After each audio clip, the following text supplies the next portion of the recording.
Now, our next guest is one of our pride icons. I feel like we can really relate to this one, Michaela. You're kind of sweet. I'm kind of psycho. Or did I get that wrong? I don't really know.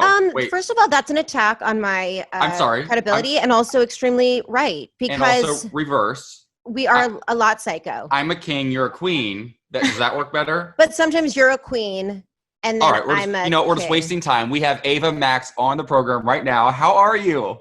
I'm good. How are you guys? We're fantastic. We're super excited to have you. I mean, you've become, just in recent years, a global pop sensation. Michaela was telling me a story a bit ago that you're a bit of a lesbian icon. I don't know. Well, if you don't know. that. I don't know if you Yeah. know this, but as a lesbian, I speak for all lesbians. We went to this huge party last year, and my girlfriend's a DJ, and she started playing Sweet But Psycho, and all the lesbians were like singing it to each other. And then at one moment, we like got on the defense and we're like, "Are we psycho? Yes, we are. Yes, we are. We love it." And they were all singing it, and that's how I got introduced to you. I love that song. Are you sweet but a little psycho?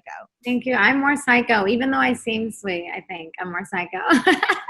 Well, I'm loving your normal. hairstyle right now. It's a little bit shorter on one side, longer on the other side. Yes, It's orange right now. orange. I don't know why I made it orange. I think I just had too many tangerines. No. Oh, okay, there's nothing wrong with that. What I want to know what inspires you though. What got you into the music industry? What got you to right here today? Oh my God. So my mom started singing when I was really young, and she was like singing opera around the house. Like, her voice is insane. I always tell her like she could like break a window because it's so loud. But like she used to wake me up for school singing opera, and then I would sing with her. And like my dad played piano for 8 years. Both my uncles were in bands, so music was like all around. People loved music in my family. And then I started singing and doing singing competitions, and then the rest is history. Just moved around a lot. That's crazy. Your voice is so powerful. And when I was listening, I want to talk about the James Corden performance, because it was virtual and it was live, and your voice is ridiculously powerful.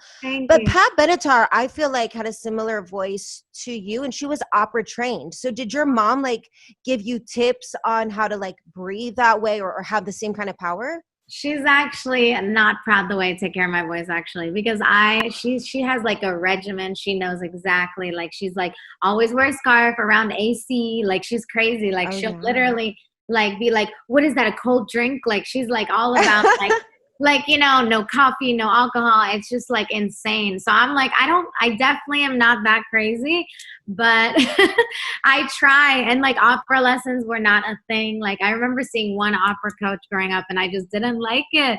They're just way too like, you have to sing exactly like this. And I'm just wild. I like to sing the way I want.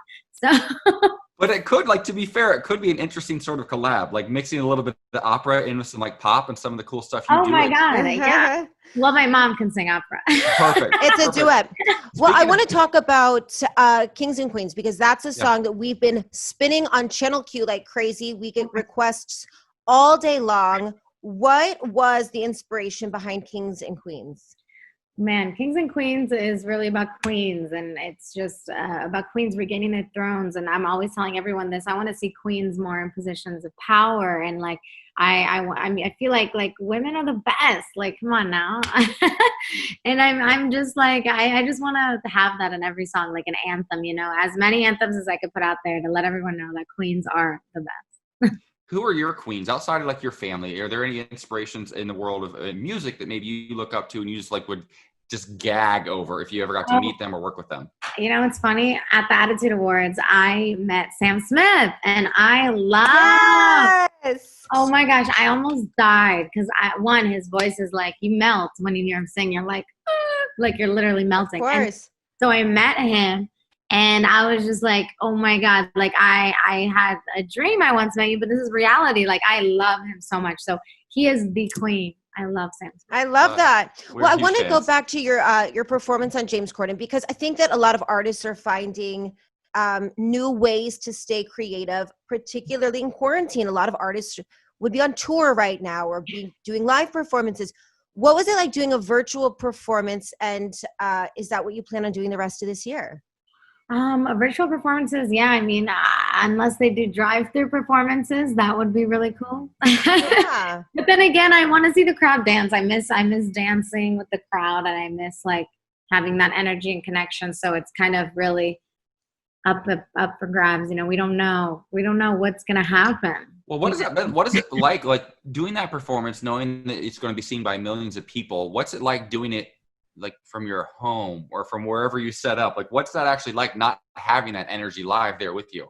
Yeah, so it's different. It's just like home, basically. I don't know. I mean, you were straight chilling on the couch, belting your face off. And I was like, what is happening? I mean, you were, because I think a lot of times, you know, we've gotten to a place where artists really rely on auto-tune, or they really rely on like the beat or like the sample. And then you hear them live and you're like, okay, but you're amazing, obviously, on the record, but live, it's a totally different performance, I felt like. Thank you so much. Well, I mean, I was a singer first before a songwriter. So I always sang, like growing up, I would sing Mariah Carey songs, Celine Dion songs in my basement. I would drive my parents crazy and my neighbors crazy. So I literally would sing every single song top to bottom. And I really do believe like practice makes almost perfect. There's no perfect. I really believe there's no perfect. And like, I think I just sang a lot growing up. You know, that's all I did. What's your favorite Celine Dion song? That's hard, AJ. All by myself, don't wanna be. It's so good, so good. So yes, good. Ava, I've been on this we kick. love that performance. I'm gonna be honest. I'm on a kick lately. She did a remake of a Tina Turner song, "River Deep, Mountain High." Oh my God! When I was 8, there's a video of me when I'm 8 jumping on my brother's bed and like having trophies of his soccer, like trophies, like pretending I won Grammys and singing "River Deep, Mountain." You were singing that song? So good. I have to put it out. It's funny.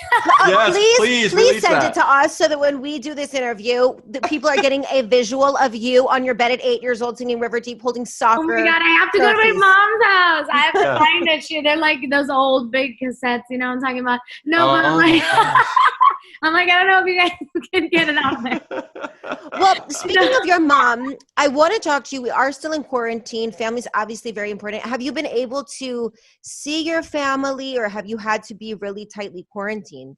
The first 2 months I didn't see them. Well, the first month and a half I didn't see them, and then I couldn't take it anymore. We were all quarantined. I'm like, I think it's okay now. We've quarantined for over 3-4 weeks.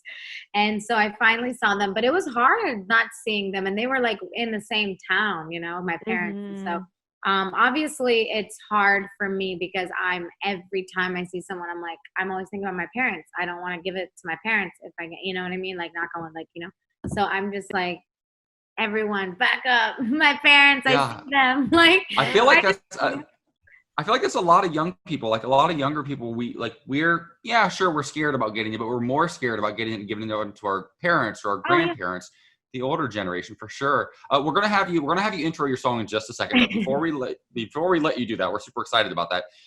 You know, Pride season. You know, Pride is officially in June, but here at ChannelQ, it's 365 days a year. And we are just kind of curious, as one of our Pride icons for 2020, we just want to know what Pride means to you.